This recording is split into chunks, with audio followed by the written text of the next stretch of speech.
हसन जी जो समाजवादी पार्टी से सांसद भी है।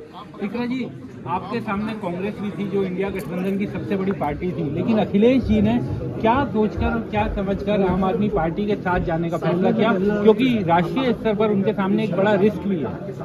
देखिए, दिल्ली में जिस तरीके से हम माहौल देख रहे हैं, बाहर से हमने जो देखा महसूस किया, तो यही दिखाई दे रहा है कि यहाँ के लोग आम आदमी पार्टी को तीसरी बार सत्ता में लाने जा रहे हैं। और इसी के तहत जब कोई पार्टी विक्ट्री के इतने नज़दीक है तो राष्ट्रीय अध्यक्ष जी का फैसला इसीलिए आया है कि उनका साथ दिया जाए, ऐसा ना हो कि आपसी लड़ाई में भाजपा जीत जाए।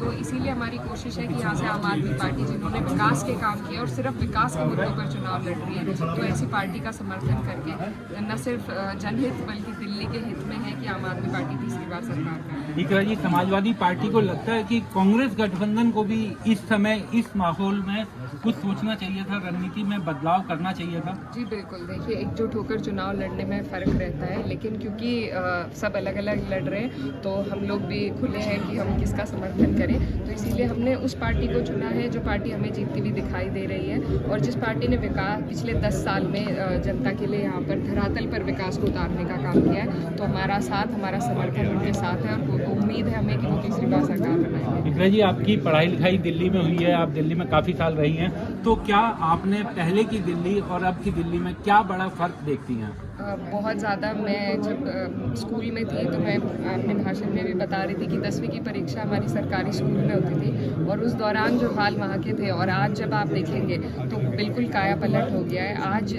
बिल्कुल प्राइवेट स्कूल के तर्ज पर सरकारी स्कूलों में पढ़ाई हो रही है, और इसका पूरा का पूरा श्रेय जगपुरा के प्रत्याशी मनीष सिसोदिया जी को जाता है। उन्होंने शिक्षा की क्रांति वो दिल्ली में लेकर आए हैं जो पूरे देश के लिए मिसाल है।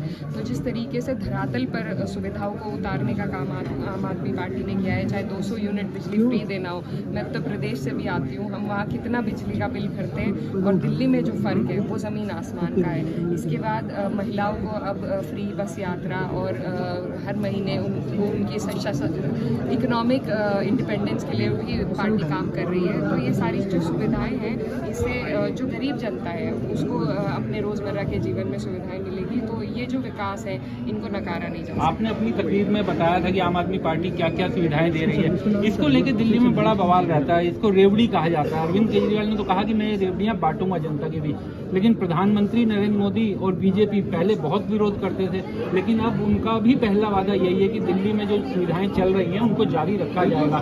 तो क्या प्रधानमंत्री और बीजेपी को भी आम आदमी पार्टी अपनी पिच पर ले आई है इस मामले में? बिल्कुल, और देखिए जब पार्टी दूसरी पार्टियों को मजबूर कर दे विकास की बात करने के लिए, जन सुविधाएं की बात करने के लिए, तो ऐसी पार्टी की हम सबकी जिम्मेदारी है कि उनका हम सपोर्ट करें, उनको आगे बढ़ाएं। और रेवड़ियाँ क्या सिर्फ उद्योगपतियों के लिए है? क्या गरीब को हक नहीं है कि वो अपनी सरकार से कुछ उम्मीद रख सके? तो भारतीय जनता पार्टी का काम है सिर्फ अमीरों के जो लोन है उनको माफ़ करना, उद्योगपतियों के लोनों को माफ़ करना। गरीबों के लिए उन्होंने कभी नहीं सोचा, इसीलिए उन्हें ये बातें सही नहीं लगती। एक बस अंतिम सवाल, असदुद्दीन ओवैसी भी मैदान में है, 2 सीटों पर